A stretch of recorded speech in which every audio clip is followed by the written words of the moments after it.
Alhamdulillahirabbil alamin. Kita masih terus bersyukur kepada Allah Subhanahu wa taala karena Allah masih terus memberikan segala nikmat kepada kita.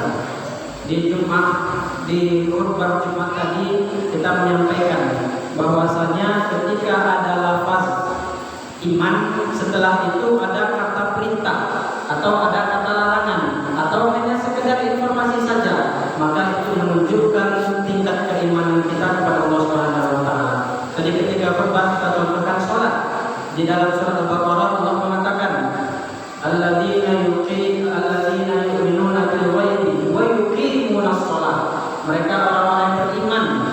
Kemudian setelah itu Allah lanjutkan dengan lafaz salat.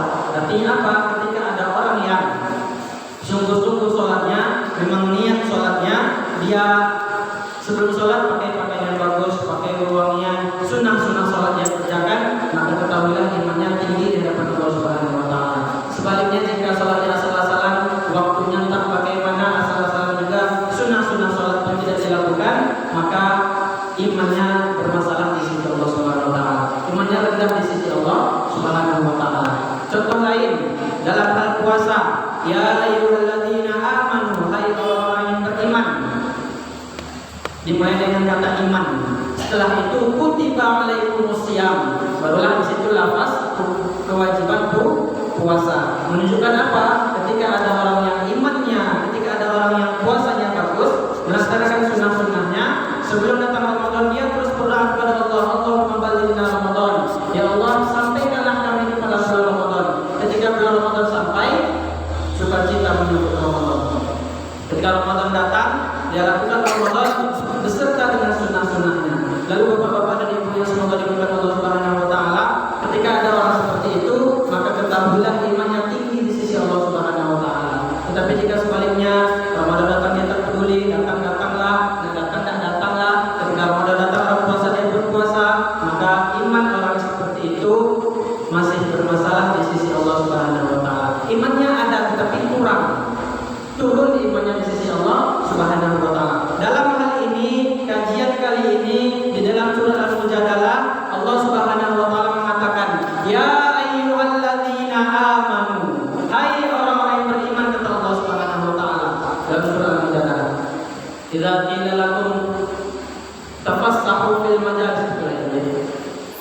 Idza qila lakum tafassahu fil majalis.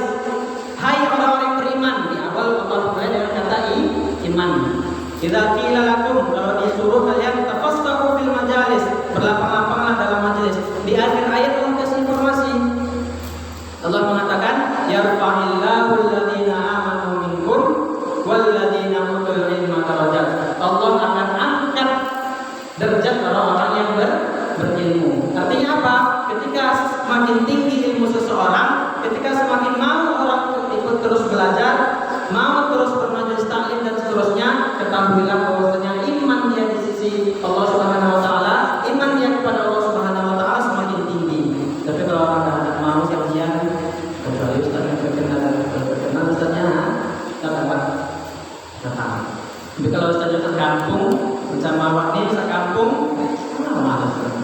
Bapak yang semoga diberkati Allah Subhanahu wa taala pun juga tidak hanya di kajian. Mungkin semuanya sudah punya HP. Tidak pun punya, anak mesti punya. Gunakan.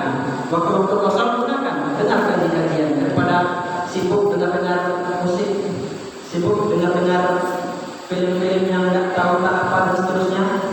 Bapak dan ibu semoga diberkati Allah Subhanahu wa taala. Oleh karena itu bersyukurlah kita ketika kita masih terus ingin belajar, masih ingin terus menimba ilmu, itu menunjukkan bahwasanya iman kita kuat di sisi Allah Subhanahu wa taala. Bapak dan ibu-ibu yang semoga diberkati Allah Subhanahu wa taala.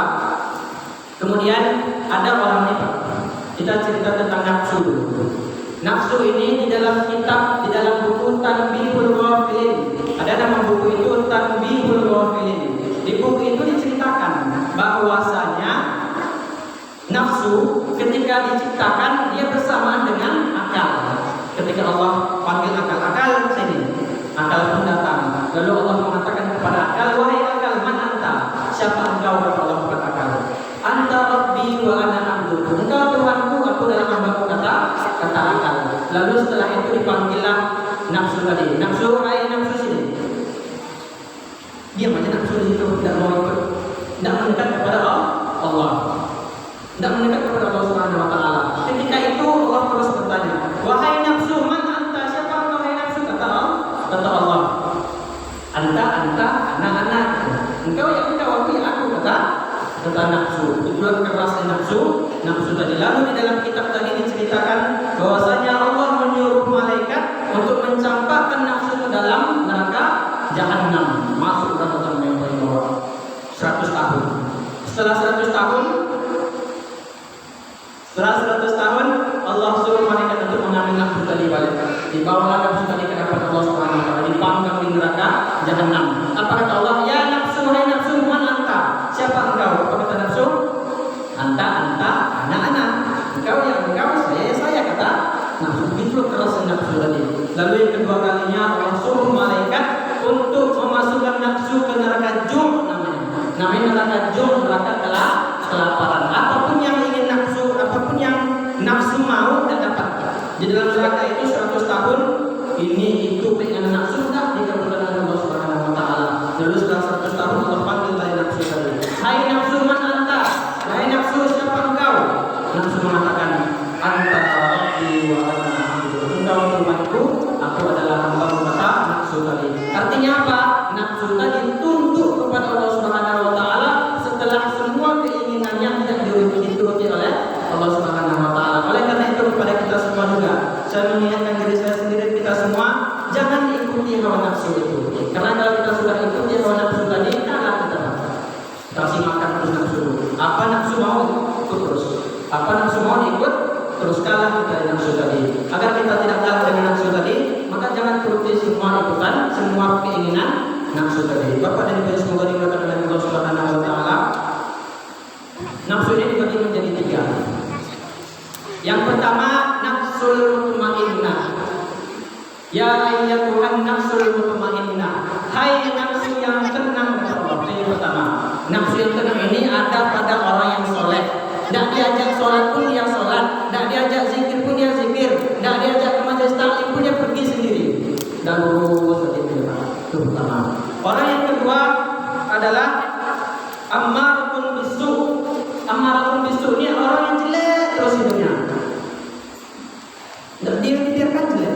Kita ajak kepada hal yang baik, kita tak mau. Dan jelek aja kita. Yang ketiga adalah nafsul lawwamah. Orang yang tengah-tengah, dia berada di persimpangan jalan. Ketika ada orang yang mengajak kajian, ikut kajian. Ada orang yang ikut kajian. Duduk lagi dulu terus kejap. Satu batang dua batang, ya kan? Ada orang seperti itu. Bapak Ibu semoga diberkati Allah Subhanahu Wa Taala.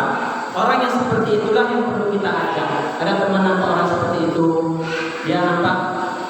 Karena orang seperti itu biasanya dia voting ya Pak. Kalau misalnya tiga yang SMS yang ngajak kajian 3 orang, 4 orang yang ngajak dia duduk di ujung ngapain? Nah itu dia 4 orang. Jadi berada di persimpangan jalan antara sini dan sini. Oleh karena itu ketika kita merasa diri kita seperti itu, bersahabatlah, bertemanlah dengan orang-orang soleh agar kita terus diajak kepada kebaikan. Bapak dan Ibu yang semoga dimuliakan oleh Allah Subhanahu Wa Taala, cerita tentang soleh dalam Al-Quran Allah kisahkan. Fama lana min syafi'in wala sadiqin hamim. Kami tidak memiliki yang memberi syafaat. Kami tidak punya orang yang memberikan syafaat. Wala sadiqin hamim. Dan kami juga tidak punya teman yang bisa memberikan syafaat. Dari ayat ini salah satu ulama namanya Hasan Al-Basri, dia mengatakan, Istaghfiru minal ashabis salihin fa innahum yanfa'unaka fa innahum yanfa'una yaumal qiyamah. Perbanyaklah berteman bersama orang-orang yang soleh, karena orang-orang yang soleh itu akan bermanfaat untuk kita di hari kiamat nanti. Bapak dan Ibu yang semoga dimuliakan oleh Allah Subhanahu Wa Taala. Hasan Al-Basri tadi menceritakan ketika ada orang bersahabat di dunia, satu masuk surga Allah Subhanahu Wa Taala, satu masuk neraka Allah Subhanahu Wa Taala. Lalu di hari akhir nanti orang yang masuk surga tadi melapor kepada Allah, wahai Allah, di mana temanku yang dulu kami kajian bersama, di mana dulu kajian Bagaimana dulu temanku yang sama-sama kami terus cerita tentang ilmu. Mana temanku yang sholat itu di tempat kerja kami terus berteman dan seterusnya. Mana temanku itu wahai Allah Subhanahu Wa Taala. Lalu ketika itu orang sholat itu pun meminta kepada Allah agar temannya tadi diambil dari neraka yang Allah Subhanahu Wa Taala diambil. Setelah diambil, para penghuni neraka bertanya-tanya, loh, kok bisa keluar dari neraka? Kok bisa? Apa kata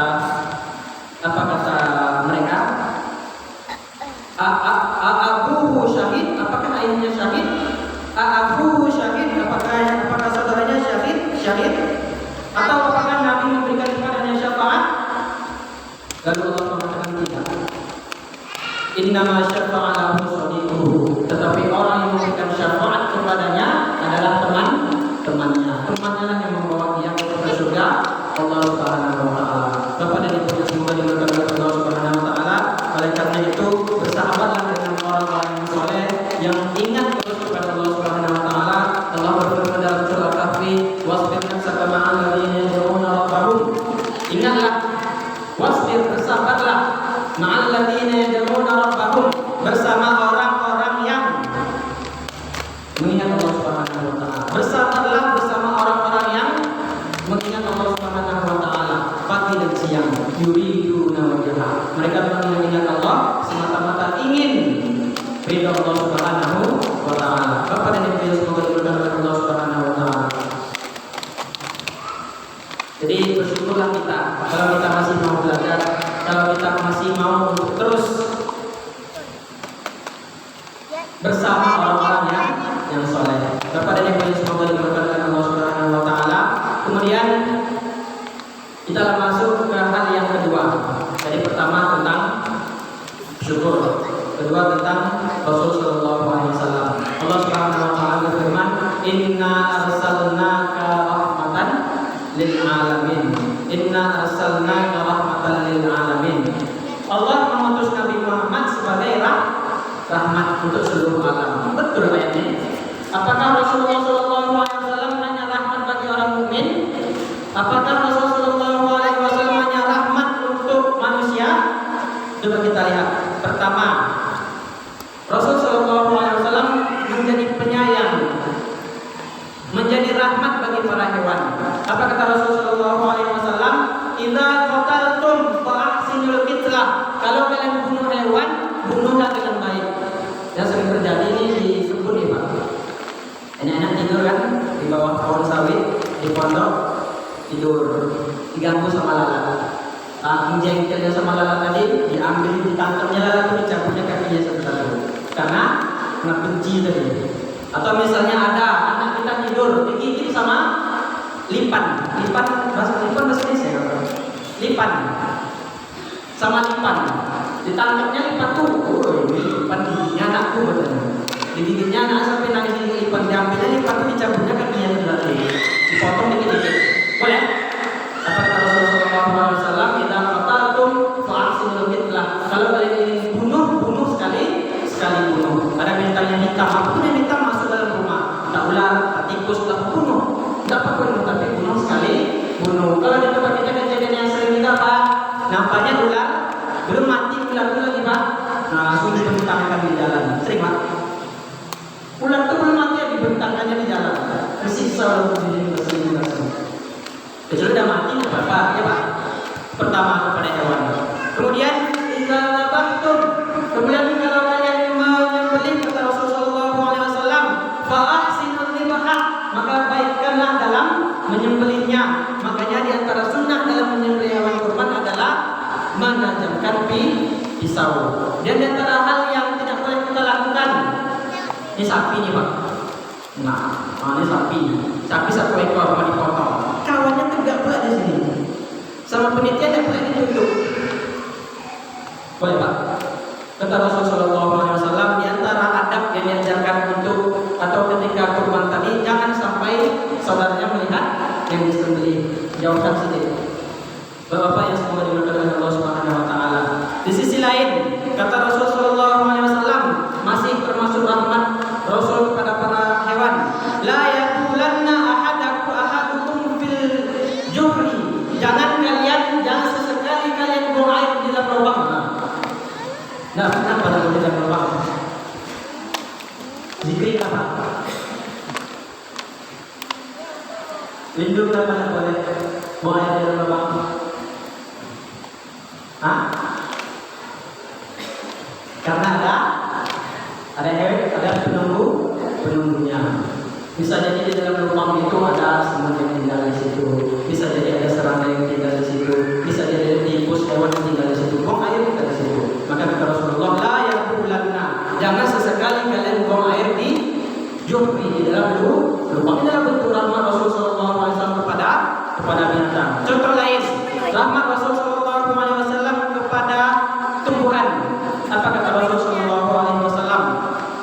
Idza qamatis sa'atu wa fi yadi ahadikum fasilah. Kalau kiamat mau datang, sudah dekat kiamat ini, Pak. Sudah nampak kiamat itu, tapi di tangan kita ada fasilah, ada biji tumbuhan. Fa idza stata'a alla takun hatta yaghrisaha falyaghrisha. Ini udah mau kiamat nih, Pak. Mau kiamat nih. Tapi di tangan kita ada biji tumbuhan. Maka kata Rasulullah, falyaghrisha. Maka kata Rasulullah, tanamlah biji itu, namanya tumbuh. Itu kalau udah mau kiamat, Pak. Gimana sekarang? Kadang masih aman. Tanda-tanda kiamat kecil dan menengah udah banyak, Pak. Sudah. Tapi tanda-tanda kiamat besar sudah belum. Masih aman. Oleh karena itu, perbanyaklah menanam. Inilah salah satu bentuk rahmat Rasulullah SAW kepada tumbuhan. Tanam. Apa yang bisa ditanam? Apalagi tanaman itu pertama bisa untuk merawat bumi. Pertama. Kemudian yang kedua bisa pula alat berteduh di pohon yang kita tanam tadi. Kemudian yang ketiga bisa untuk tempat tinggal binatang. Tanam pohon tidur burung di situ. Berpahala. Bapak semoga diberkati Allah Subhanahu wa taala. Kemudian jika ada buahnya, kita kasih buahnya ke orang lain. Berpahala. Banyak pahala yang ketika kita menanam pohon tadi. Apalagi kalau pohonnya disalurkan ke pondok pesantren Asabir gitu, kalau ada kelengkeng, kalau ada pohon mangga, kita terima, Pak. Kita terima insyaallah. Tanam. Yang makan di sana para anak-anak penghafal Al-Quran besar pahalanya. Di bawah pohon itu nanti mereka menghafal Quran, murajaah Al-Quran. Ketika pohonnya tumbuh mereka makan buah-buah itu, mengalir terus pahalanya.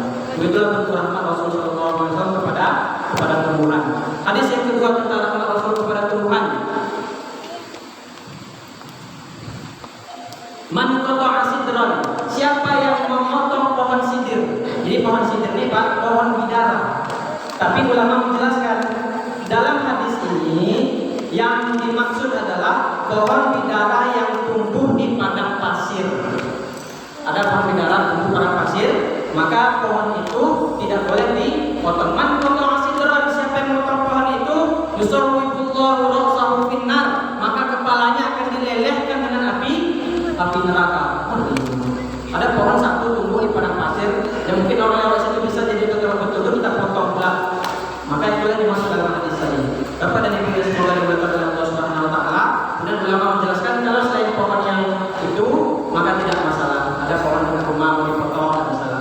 Karena dalam hadis itu ulama menjelaskan pohon sidir yang dimaksud di situ adalah pohon yang hanya tumbuh atau pohon bidara yang tumbuh di padang pasir tadi yang kira-kira bisa untuk tempat berteduh. Bapak Ibu yang semoga diberkati oleh Allah Subhanahu wa taala. Kemudian tadi udah rahmat kepada hewan, udah, Pak. Rasul rahmat kepada hewan tadi, rahmat. Kemudian yang kedua rahmat Rasulullah kepada tumbuhan, udah, Pak. Kemudian yang ketiga rahmat Rasulullah Sallallahu Alaihi Wasallam kepada jinnah, kepada jin. Hadis Nabi Sallallahu Alaihi Wasallam, innahu ta'amu ikhwanikum, innahu ta'amu ikhwanikum. Karena dulu di Jazirah Arab air susah. Tapi sekarang kan air susah. Orang itu kalau orang Arab itu, Pak, ngambil air dari laut itu semuanya pipa sampai ke tengah kota. Itu air mereka. Kalau mereka tuju ke dalam sumur baru susah. Di Sudan pun tempat kami kuliah begitu. Kalau nggak ada sungai Nil itu, akan ada orang itu di Sudan. Tapi karena ada sungai Nil tadi panjang, mereka bangun PDAM, mereka bangun pabrik air itu disalurkan ke seluruh kota. Bapak dan Ibu semoga diberkati oleh Allah Subhanahu wa taala. Artinya air susah. ketemu batu untuk istinja, mohon maaf, untuk bersih setelah buang air kecil maupun besar. Nak ketemu batu, nak ketemu air, maka ada yang pakai tulang. Lalu apa kata Nabi Sallallahu Alaihi Wasallam? Inna ta'amu ikhwanikum. Sesungguhnya tulang itu adalah makanan saudara kalian. Artinya makanan jin. Jadi kalau misalnya tidak ada apa-apa untuk dijadikan istinja atau dijadikan untuk membersihkan setelah buang air, maka tulang itu tidak boleh kita gunakan. Kenapa? Karena tulang itu merupakan makanan saudara. Itu kata Rasulullah SAW. Rahmat Rasulullah. Terakhir, rahmat Rasulullah SAW kepada manusia. Kita bagi dua. Satu, manusia yang beriman kepada Allah. Yang kedua, manusia yang tidak beriman kepada Allah. Yang mana kita mulai dulu, Pak? Yang beriman kepada Allah dulu, Pak? Hah? Yang beriman dulu. Serta yang beriman kepada Allah. Hakul muslim ala muslim situn. Di riwayat yang lain, hakul muslim ala muslim khamsun. Satu hadis mengatakan hak muslim dari muslim lainnya 5. Ada hadis yang lain mengatakan juga hak muslim dari hak muslim kepada muslim lainnya ada 6. Di antaranya adalah ayat dan menjenguk orang sakit. Artinya apa? Ketika ada yang sakit, dua yang dapat. Orang yang menjenguk pun dapat. Orang yang menjenguk dapat. Kenapa? Karena mereka terpikir, oh ternyata kalau sakit tidak enak. Kalau kita jenguk kawan, pikir masih di tempat. Atau kita ke rumah sakit misalnya, pikir masih di tempat. Ternyata sakit tidak enak, bisa apa-apa. Di sisi lain orang yang kita jenguk pun merasa bahagia akan kita akan jengukan kita. Itu rahmat ajaran Islam. Contoh lain, bahwasanya kita tidak boleh mengambil hak muslim. Kita tidak boleh mengambil hak orang lain. Contoh yang lain, apa kata Rasulullah SAW? Tahabu, saling memberi hadiahlah kalian, maka kalian akan saling mencintai. Rahmat Rasulullah SAW kepada sesama kaum muslimin. Kemudian contoh yang kedua, golongan yang kedua, orang-orang yang belum beriman kepada Allah Subhanahu wa Ta'ala. Kita ingat ketika Fathul Mekah. Ketika itu umat muslim di atas daun, di atas angin. Kalaulah Rasulullah SAW para sahabat ingin menghancurkan orang-orang musyrik di Mekah ketika itu, hancur semua, mati semua. Tetapi Rasulullah SAW tidak. Rasulullah ada menang nih. Datang rombongan dari Madinah ke Mekah, Fathul Mekah, ketika membuka Mekah. Karena ketika itu Rasul kan di Mekah selama 13 tahun disiksa dan seterusnya. Lalu pindah Nabi ke Madinah. Nabi di Madinah 10 tahun menjelang wafat Sallallahu Alaihi Wasallam. Lalu sebelum itu para sahabat Nabi yang di Mekah pun pindah ke Madinah. Itulah yang kita pindah dari kaum Muhajirin. Orang yang di Madinah dinamakan kaum Ansar. Lalu ketika umat Islam sudah berkumpul di situ, kekuatan sudah kuat, baliklah Nabi dan para sahabat dari Mekah ingin mengambil Mekah lagi. Karena pada satu Mekah itu disekelilingkan baitul berhala kaum musyrikin, ingin diambil alih oleh kaum muslimin. Lalu ketika ingin mengambil ini, kaum Quraisy tidak ada kekuatan lagi. Kalau Rasul ingin membunuh semuanya mati semua. Tetapi Rasulullah tidak mau. Kata Rasulullah SAW, "Man dakhala baita Abi Sufyan fahuwa amin." Siapa yang masuk ke rumah Abu Sufyan ini musyrik di Mekah yang sangat membenci Rasul. Man dakhala baita Abi Sufyan fahuwa amin. Siapa yang masuk ke rumah Abu Sufyan, maka dia dalam keadaan aman. Man dakhala masjidan atau man dakhala baitan fahuwa amin. Ketika ada orang musyrik tadi masuk ke dalam Ka'bah, masuk ke dalam Masjidil Haram, maka dia dalam keadaan aman, tidak diganggu. Rahmat Rasulullah SAW. Ketika berperang, apa pesan Rasulullah SAW? Masuk Rasulullah SAW dan para sahabat ke negeri berperang karena mereka tidak mau, karena mereka menentang ajaran Islam, karena mereka tidak mau menerima dakwah Nabi Sallallahu Alaihi Wasallam. Ketika umat Islam di atas angin, apakah kata Rasulullah bunuh semuanya, hancurkan semuanya? Jangan tebang pohon, jangan hancurkan tempat ibadah mereka, jangan bunuh ulama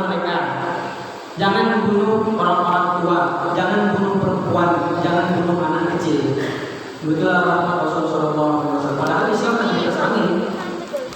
Bapak dan Ibu yang semoga diberkati oleh Allah Subhanahu Wa Taala. Kisah lain singkat saja. Nenek buta Yahudi, mungkin semuanya sudah pernah dengar. Nenek buta Yahudi yang berada di pojok pasar.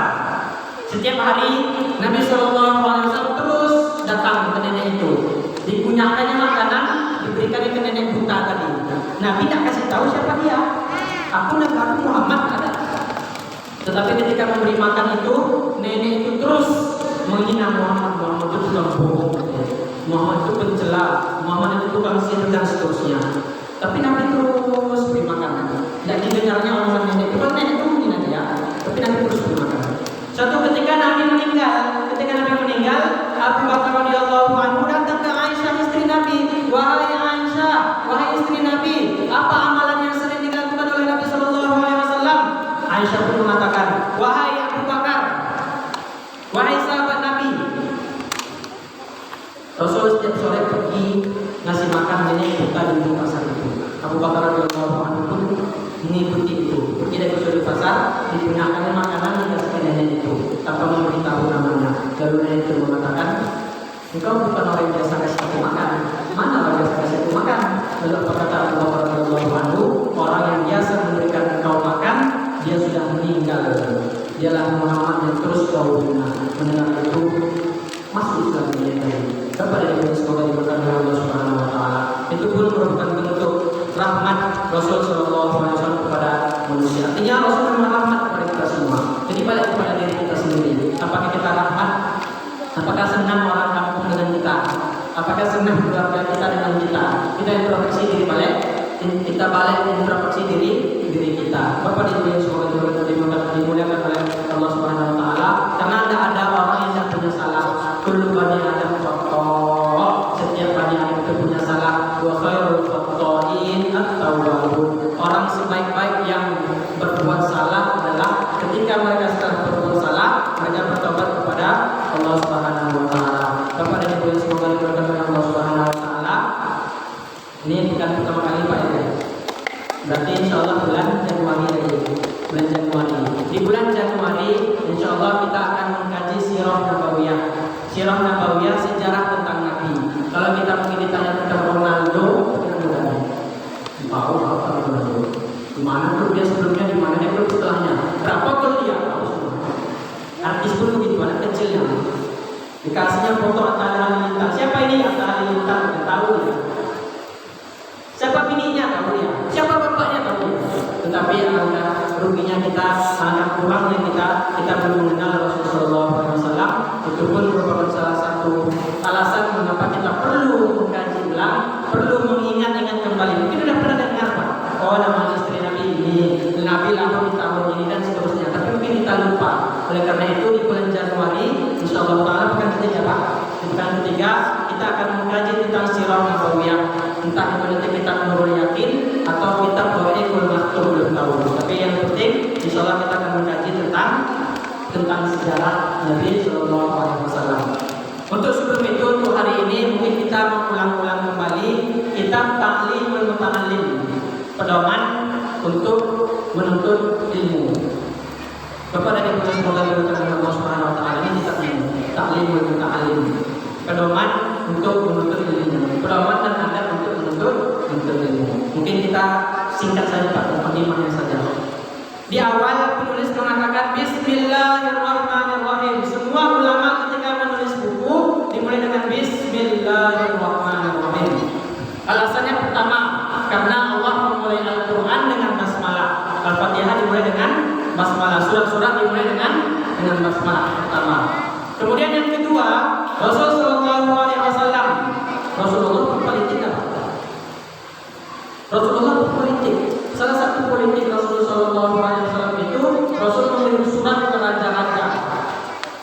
raja-raja, dikirimnya ke Raja Persia, dikirimnya ke Raja Rom, dikirimnya ke Raja Alexandria Mesir, dikirimnya ke Raja Bahrain. Dikirim surat-surat untuk mengajak agar masuk Islam. Di surat itu, setiap surat Rasul menulis di awal Bismillahirrahmanirrahim. Rasul sebelum menulis surat, menulis Bismillahirrahmanirrahim. Rasul menulis Nah, Rasul tidak nulis, tapi sahabatnya lah yang nulis. Rasul juga sahabatnya tulis Bismillahirrahmanirrahim. Kemudian kemudian Rasul Shallallahu Alaihi Wasallam pun berkata, "Kullu amrin dzibalin," setiap perkara yang baik tapi tidak dimulai dengan basmalah, bahwa aktar maka putus keberkahannya. Alhamdulillah kita mesti memulai kajian kita ini dengan membaca basmalah. Mulai apapun yang membaca basmalah, Bismillahirrahmanirrahim. Itu pun bedanya antara kita dengan orang non-Islam. Kita makan Bismillahirrahmanirrahim, di pahala makanan kita. Kita kerja, sebelum naik motor, naik mobil, Bismillahirrahmanirrahim. Sebelum kebun, Bismillahirrahmanirrahim. Ibu-ibu sudah masak, Bismillahirrahmanirrahim. Kegiatan kita itu berpahala di sisi Allah Subhanahu Wa Taala. Artinya semua ulama ketika mereka menulis buku, mereka pasti menulis Bismillahirrahmanirrahim. Seperti itu pun kita, apapun yang ingin kita lakukan, tulis Bismillahirrahmanirrahim. Tapi jangan perbuatan jelek pula. Nanti mau bangga orang, Bismillahirrahmanirrahim berkah. Enggak boleh. Artinya Bismillah tadi digunakan ketika ingin melakukan hal-hal yang baik. Itu pertama. Kemudian di awal penulis mengatakan, qala Rasulullah sallallahu alaihi wasallam, talabul ilmi faridatun ala kulli muslim. Menuntut ilmu wajib bagi seorang muslim. Imam Bukhari di dalam kitabnya mengatakan, membuat satu judul, fa'lam annahu la ilaha illallah. Ketahuilah bahwasanya tidak ada Tuhan yang berhak disembah kecuali Allah Subhanahu wa taala. Artinya apa? Kita dituntut untuk berilmu. Kemudian perkataan Imam Syafi'i rahimahullah, ini perkataan Imam Syafi'i, bukan hadis. Man arada dunya fa alaihi bil ilmi. Siapa yang ingin dunia maka dia butuh ilmu. Contoh, nanam sawit. Ada orang nanam sawit tapi ditanamnya kayak nanam tebu, bisa Pak? Dia nanam sawit ditanamnya kayak nanam tebu, kayak nanam nanas, bisa Pak? Artinya butuh ilmu. Kita melamar pekerjaan untuk hal dunia, melamar pekerjaan. Dan sudah terima orang, enggak, mana saya Anda kerja? Mana biodata Anda kerja? Ada tak ilmunya di situ? Waman aradal akhirah, dan ketika kita ingin akhirat, maka juga dengan ilmu. Waman arada rumah fa'alini bil ilmi. Kalau ingin keduanya, ingin akhirat dan dunia, maka kita dituntut untuk berilmu. Kepada kita semoga diberkati oleh Allah Subhanahu wa taala. Kemudian penulis mengatakan, "I'lam bi annahu la yuftaradu 'ala kulli muslim wa muslimatin talabu kulli ilmin." Ketahuilah kita tidak dituntut untuk menuntut semua ilmu. Kita tidak disuruh untuk mencari semua ilmu, tetapi kita hanya disuruh mencari ilmu yang perlu bagi kita saja. Kepada Ibu semoga diberkati oleh Allah Subhanahu wa taala. Kemudian penulis mengatakan, ini hanya pendahuluan saja. Wa syaraful ilmi la yakhfa 'ala ahadin, idh huwa mukhtassun bil insaniyah wa bihi azharahu Allah ta'ala fadla Adam alaihi salatu wassalamu 'ala al malaikati wa amarahum bis sujudi lahu. Pengarang mengatakan, tidak ada seorang pun yang meragukan akan pentingnya ilmu pengetahuan, karena itu khusus dimiliki oleh umat manusia. Yang ilmu itu tidak diberi kecuali hanya untuk umat manusia. Kemudian penulis juga mengatakan, dan dengan ilmu itu Allah Subhanahu wa taala mengangkat derajat Adam alaihi salam. Ketika masih di surga, Allah mengajarkan Nabi Adam, "'allama Adam al-asma'." Allah mengajarkan Nabi Adam nama-nama. Diajarkan oleh Allah ilmu kepada Nabi Adam. "Fa'ambihum bi asma'ihim." Kemudian kata Allah Subhanahu wa taala kepada Nabi Adam, ajarkan kepada mereka wahai Nabi Adam, ajarkan kepada malaikat wahai Nabi Adam. Lalu Allah memerintahkan malaikat untuk sujud kepada Nabi Adam alaihissalam. Kenapa Allah suruh sujud? Karena Nabi Adam Nabi pertama, karena Nabi Adam manusia pertama bukan, tetapi karena ilmu yang sudah Allah berikan kepada Nabi Adam alaihissalam. Artinya apa? Kita berada di antara dua hal. Kita berada di antara dua hal. Kita di tengah-tengah. Bisa jadi kita lebih tinggi daripada malaikat. Ketika kita punya ilmu dan kita mengamalkan ilmu. Apa dalilnya? Ayat tadi. Bahwasanya Allah menyuruh malaikat sujud kepada Nabi Adam alaihi salam. Nah, Allah menyuruh malaikat hormat kepada Nabi Adam alaihi salam. Kita bisa juga berada di tempat yang paling rendah. Apa kata Allah Subhanahu wa taala? Walaqad zara'na li jahannama katsiran minal jinni wal ins. Sungguh kami isi neraka jahanam itu dari golongan jin dan manusia. Lahum qulubun la yafqahuna biha. Mereka punya hati, tapi hatinya tidak digunakan untuk menerima, untuk mempelajari agama Allah. Walahum a'yunun la yubsiruna biha. Mereka punya mata, tapi mata itu tidak digunakan melihat ayat-ayat Allah. Ayat-ayat Allah itu dua. Satu ayat Allah yang bersifat kauniyah alam semesta. Yang kedua ayat Allah bersifat Qur'aniyah, Al-Quran. Tidak digunakan mata untuk itu. Kemudian yang ketiga, walahum adhanun la yasma'una biha. Dan mereka punya telinga, tetapi telinga itu la yasma'una biha. Mereka tidak mendengarkan ayat-ayat Allah dari telinga mereka. Kemudian apa kata Allah Subhanahu wa taala? Apa sebenarnya Ustaz? Lupa pula. Walahum a'yunun la yubsiruna biha wa lahum adhanun la yasma'una biha. Ulaika kal an'ami. Mereka itu seperti hewan. Bal hum adall. Bahkan mereka lebih rendah daripada hewan. Siapa yang bilang? Allah Subhanahu wa taala. Artinya kita berada di dua hal. Kita punya ilmu, kita amalkan, berada tinggi pada mereka. Kita tak punya ilmu, di bawah malaikat. Bapak dan Ibu semua di bawah hewan ternak. Bapak dan Ibu semoga diberkati oleh Allah Subhanahu wa taala. Karena itu ilmu itu sangat penting bagi kita. Kemudian wa inna ma syaraful ilmi li kaunihi wasilatan ila taqwa. Ilmu itu wasilah menuju kepada takwa. Jadi ilmu itu muaranya adalah takwa. Kalau ada orang yang ilmunya banyak, dia sudah doktor, sudah profesor, bukunya banyak, tapi tidak takut kepada Allah, berarti dia ilmunya belum berguna. Ilmunya itu belum sampai kepada takwa. Bapak dan Ibu yang semoga diberkati oleh Allah Subhanahu wa taala. Dalam suatu syair dikatakan, "Farasul ilmi taqwallahi haqqan." Puncak ilmu itu adalah takwa kepada Allah Subhanahu wa taala. Ketika kita punya takwa, kita mendapat beberapa hal. Di antaranya adalah kita mendapat karomah. Pernah dengar kata karomah? Karomah. Biasanya di kampung-kampung, apa itu karomah ini? Pernah dengar kata karomah, Pak? Bu? Karomah. Kita ambil satu contoh karomah sahabat Nabi Umar bin Khattab radhiyallahu anhu. Ketika itu Umar bin Khattab radhiyallahu anhu khutbah Umar bin Khattab radhiyallahu anhu.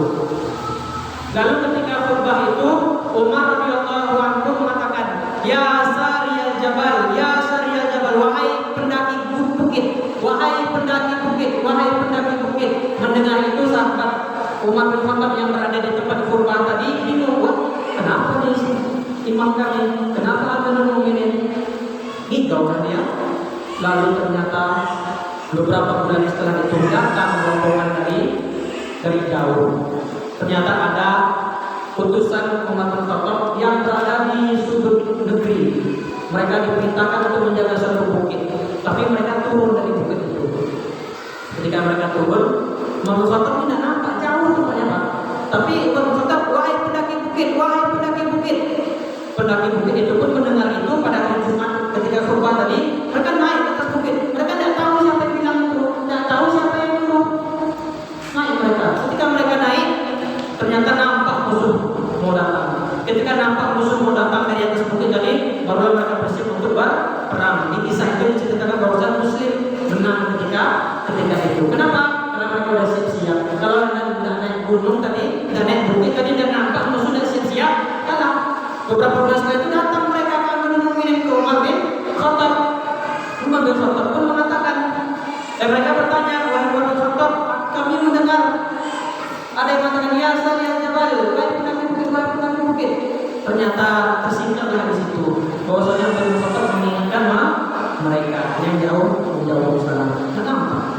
Itu salah satu karomah tadi. Cerita tentang karomah tadi hadis Nabi sallallahu alaihi wasallam, "Wa ma yazalu 'abdi yataqarrab ilayya bin nawafil." Ketika ada seorang hamba Allah, dia mengerjakan hal-hal Yang sunnah dikerjakan, apalagi yang wajib dikerjakannya semua. Hatta uhibba, sampai aku cintai dia karena Allah. Kata Allah tadi, fa idza ahbabtu, kalau aku cintai dia, kata Allah tadi, kalau sudah aku cintai dia, wa in sa'alani la u'tiyannahu, kalau dia minta aku akan beri. Bapak dan Ibu semoga diberkati oleh Allah Subhanahu wa taala. Cerita tentang karomah